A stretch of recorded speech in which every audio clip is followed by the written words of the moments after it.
Hello friends, आज हम यहाँ पर स्टडी करने वाले हैं कुछ इम्पोर्टेंट पॉइंट जो पीरियोडिक टेबल है, आवर्त सारणी, उनसे रिलेटेड। पहला हमारा यहाँ पर पॉइंट है, पृथ्वी पर सबसे अधिक मात्रा में पाए जाने वाला तत्व कौन सा है।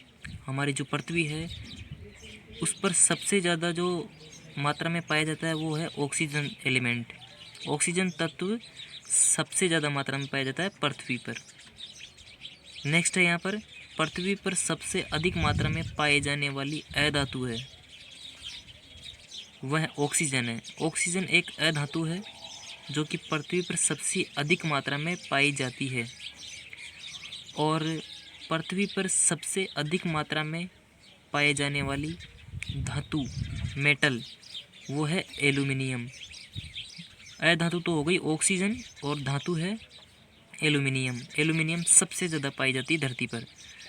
और नेक्स्ट है यहाँ पर, पृथ्वी पर सबसे अधिक मात्रा में पाए जाने वाली उपधातु सिलिकॉन है। वो एक मेटेलॉइड है, उपधातु है जो कि सर्वाधिक मात्रा में पाई जाती है पृथ्वी पर। तो धातु एल्यूमिनियम और सिलिकॉन उपधातु। नेक्स्ट है यहाँ पर 5th नंबर, वायुमंडल में सबसे अधिक मात्रा में पाई जाने वाली गैस नाइट्रोजन है।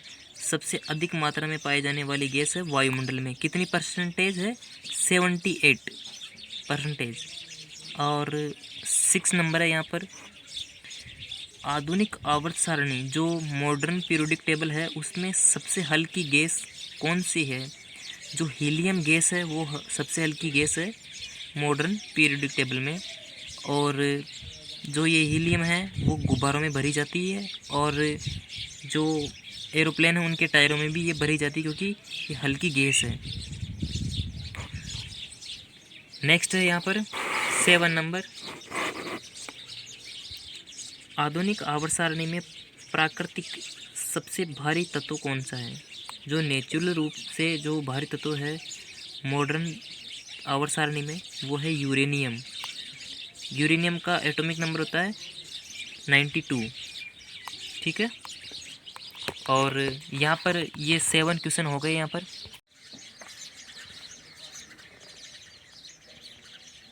नेक्स्ट है यहाँ पर, आधुनिक आवर्त सारणी में मानव निर्मित सबसे भारी तत्व जो प्राकृतिक तत्व था वो था यूरेनियम, लेकिन जो मानव द्वारा बनाया गया था आर्टिफिशियल एलिमेंट सबसे भारी वो था अनोक्टियम। और 9th नंबर है यहाँ पर, आवर्त सारणी में सबसे भारी धातु जो भारी धातु है वो है ओस्मियम। जितनी भी धातुएं हैं सबसे भारी धातु कौन सी है? ओस्मियम। और आवर्त सारणी में सबसे हल्की धातु लिथियम। लिथियम एक अधातु है जो एस ब्लॉक का तत्व है, एलिमेंट है, वो सबसे हल्की धातु है लिथियम। और ओस्मियम सबसे भारी धातु है।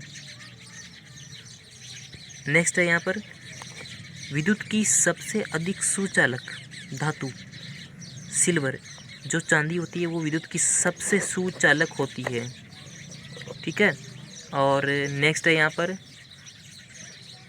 अक्रिय गैस की संख्या। जो अक्रिय गैस है, इनर्ट गैस, उनकी संख्या 6 है। Helium, neon, organ, krypton, xenon और रेडोन। नेक्स्ट है 13 नंबर का, वायुमंडल में सर्वाधिक मात्रा में पाई जाने वाली अक्रिय गैस है। जो ऑर्गन है वो सबसे अधिक मात्रा में पाई जाती है वायुमंडल में।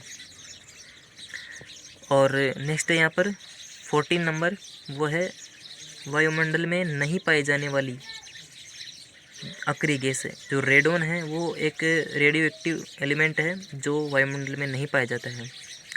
और नेक्स्ट है यहाँ पर, सबसे ज़्यादा जो कंपाउंड बनाने वाली अक्रिय गैस है वो है जीनोन। जीनोन है वो एक ऐसी अक्रिय गैस है जो सबसे ज़्यादा यौगिक बना सकती है। नेक्स्ट है यहाँ पर ये दिया गया है कि सबसे अधिक विद्युत ऋणात्मक तत्व है जो फ्लोरीन है उसकी इलेक्ट्रोनेगेटिविटी विद्युत ऋणात्मकता बहुत ज़्यादा होती है। ठीक है, फ्लोरीन है एक अच्छा ऑक्सीडाइजिंग एजेंट है, ऑक्सीकारक है, क्योंकि ये इलेक्ट्रॉन को आसानी से ग्रहण कर लेता है। जो इलेक्ट्रॉन को खींचने की जो पावर होती है वो बहुत ज़्यादा होती है इसकी। नेक्स्ट है 17, विद्युत बल्ब। जो इलेक्ट्रिक बल्ब होता है उसमें प्रयोग होने वाली अक्रिय गैस कौन सी होती है? उसमें मेनली होती है ऑर्गन के साथ होती है नाइट्रोजन। और 18 नंबर है, चाकू से आसानी से काटे जाने वाली धातु है। जो लिथियम और सोडियम और पोटेशियम है, ये इनको चाकू से आसानी से काटा जा सकता है। और इन जो लिथियम सोडियम पोटेशियम इनका घनत्व तो बहुत ही कम होता है, जिसके कारण इनको आसानी से काटा जा सकता है। और जो लिथियम सोडियम पोटेशियम है बहुत ही क्रियाशील होती है। और इन सोडियम पोटेशियम को इनको केरोसिन में रखा जाता है, क्योंकि ये बहुत क्रियाशील होती है, क्योंकि वायु की उपस्थिति में ये आग पकड़ लेती है। और 19 है यहाँ पर, सिल्वर गोल्ड और प्लेटिनम। जो सिल्वर गोल्ड प्लेटिनम है इनको उत्कृष्ट धातु कहते हैं। ठीक है, अगला है यहाँ पर, और सबसे कठोर धातु है क्रोमियम। देखिए, भारी धातु थी ओस्मियम है, वो भारी धातु है, लेकिन जो कठोर धातु की बात करते हैं तो क्रोमियम बहुत कठोर धातु होती है। नेक्स्ट है यहाँ पर ऑर्गन गैस की खोज। जो ऑर्गन अक्रिय गैस है उसकी खोज रैमजे द्वारा की गई। और हीलियम गैस की खोज फ्रैंकलैंड और लोंकेर द्वारा की गई। नेक्स्ट है यहाँ पर स्ट्रेंजर गैस। जो जिनोन है उसको स्ट्रेंजर गैस भी बोला जाता है, क्योंकि ये क्या करती है, कंपाउंड बना लेती है। बाकी कोई सी भी गैस अक्रिय गैस कंपाउंड नहीं बनाती ज़्यादा। नेक्स्ट है यहाँ पर रेडियोथेरेपी में प्रयुक्त अक्रिय गैस कौन सी होती है? जो रेडियोथेरेपी यूज होती है कैंसर में, उस रेडियोथेरेपी में काम में लिया जाता है रेडोन, जो एक अक्रिय गैस है। नेक्स्ट है यहाँ पर 25, नाइट्रोजन से अमोनिया गैस बनाने की विधि जो है वो है हेबर विधि, जिसमें क्या होता है कि नाइट्रोजन और हाइड्रोजन से अमोनिया गैस को बनाया जाता है। अगला है यहाँ पर 26, जो यूरेनियम ऑक्साइड है ये पिच ब्लेंड है, अयस्क है, इसके द्वारा यूरेनियम को प्राप्त किया जाता है। और जो प्लेटिनम होता है उसको सफ़ेद सोना भी बोला जाता है। जो प्लेटिनम है वह सफ़ेद सोना है। नेक्स्ट है यहाँ पर 28 है, आतिशबाजी में चटक लाल रंग किस तत्व के कारण होता है? जो स्ट्रोंशियम है उसके कारण लाल रंग होता है आतिशबाजी में। और जो आतिशबाजी में हरा रंग होता है वो बेरिलियम के कारण होता है। नेक्स्ट है यहाँ पर 30, सबसे ज़्यादा आघात वर्धनीयता वो है गोल्ड की। आघात वर्धनीयता का मतलब होता है जो गोल्ड होता है वो अधिक मेलिएबल होती है। मेलिएबल मतलब कि इसको अधिक पीट कर पतले पतले तारों के रूप में इसको बहुत खींचा जा सकता है। ठीक है, नेक्स्ट है यहाँ पर 31, आधुनिक आवर्त सारणी में जो वर्ग है 18 वर्ग है टोटल। मॉडर्न जो पीरियोडिक टेबल है उसमें 18 वर्ग है, और जो मॉडर्न पीरियोडिक टेबल उसमें 7 आवर्त है। 7 तो आवर्त हो गए और 18 वर्ग, 7 पीरियड। नेक्स्ट है यहाँ पर प्रथम वर्ग की जो धातुएं हैं, एस ब्लॉक के जो एलिमेंट है उसमें प्रथम वर्ग सारी धातु हो गई एल्केलाइन मेटल। द्वितीय वर्ग है वो है एल्केलाइन अर्थ मेटल, सारी मर्दा धातु। ठीक है, ग्रुप जो 11 के एलिमेंट है उनको सिक्का धातु कहते हैं। और जो ग्रुप 17 है वो सक्रिय धातु है, जो क्लोरीन ब्रोमीन आयोडीन है वो। जो ग्रुप 18 है उसमें नोबल गैस होती है जिसे अक्रिय गैस भी बोला जाता है, और उनको शून्य समूह 0 ग्रुप भी बोला जाता है। नेक्स्ट है यहाँ पर 35, ऐसी धातु जो कमरे के ताप पर द्रव अवस्था में पाई जाती है। जो मरकरी है इसको Hg से लिखा जाता है और ये कमरे के ताप पर पाई जाती है, जो एक धातु होती है। धातु होते हुए भी मरकरी कमरे के ताप पर द्रव अवस्था में पाई जाती है। नेक्स्ट है यहाँ पर ऐसी अधातु जो कमरे के ताप पर द्रव अवस्था में पाई जाती है। जो ब्रोमीन है 70वें जो वर्ग है 17 ग्रुप है उसका ये है एलिमेंट ब्रोमीन। ब्रोमीन एक अधातु है, नॉन मेटल है, जो कि कमरे के ताप पर द्रव अवस्था में पाई जाती है लिक्विड में। नेक्स्ट है यहाँ पर अधिक क्रियाशील तत्वों का क्रम।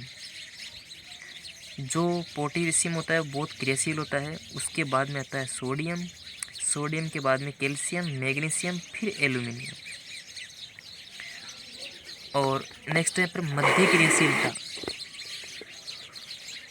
जिंक, उससे आयरन कम, फिर उसके बाद में आ गया टिन, फिर लेड, फिर हाइड्रोजन।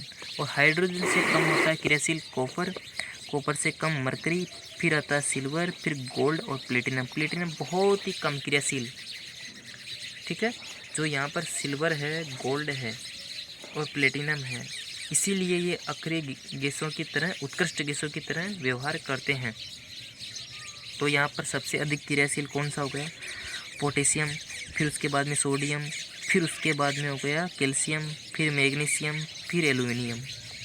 एल्यूमिनियम के बाद में आता है जिंक, जिंक के बाद में आयरन, और उसके बाद में हाइड्रोजन, और उसके बाद में कॉपर, कॉपर के बाद में मरकरी और सिल्वर और गोल्ड और प्लेटिनम। याद रखना जो सिल्वर और गोल्ड है उसमें से सबसे ज़्यादा क्रियाशील कौन सी होती है?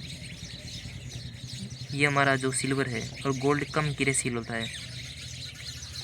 नेक्स्ट यहाँ पर कुछ फॉर्मूले हैं वो देख लेते हैं। जो सोडियम नाइट्रेट होता है उसको चिल्ली सोल्ट पीटर बोलते हैं, और ये बोरेक्स है Na2B4O7.10H2O।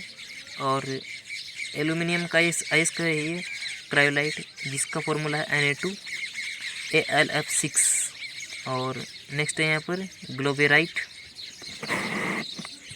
इसका फॉर्मूला है सोडियम सल्फेट .10H2O। और सोडियम जो कार्बोनेट होता है उसको सोडा एस बोलते हैं, और कॉपर का एस का है क्यूप्राइट Cu2O। ये इनके एस हो गए और फॉर्मूले हो गए यहाँ पर कंप्लीट।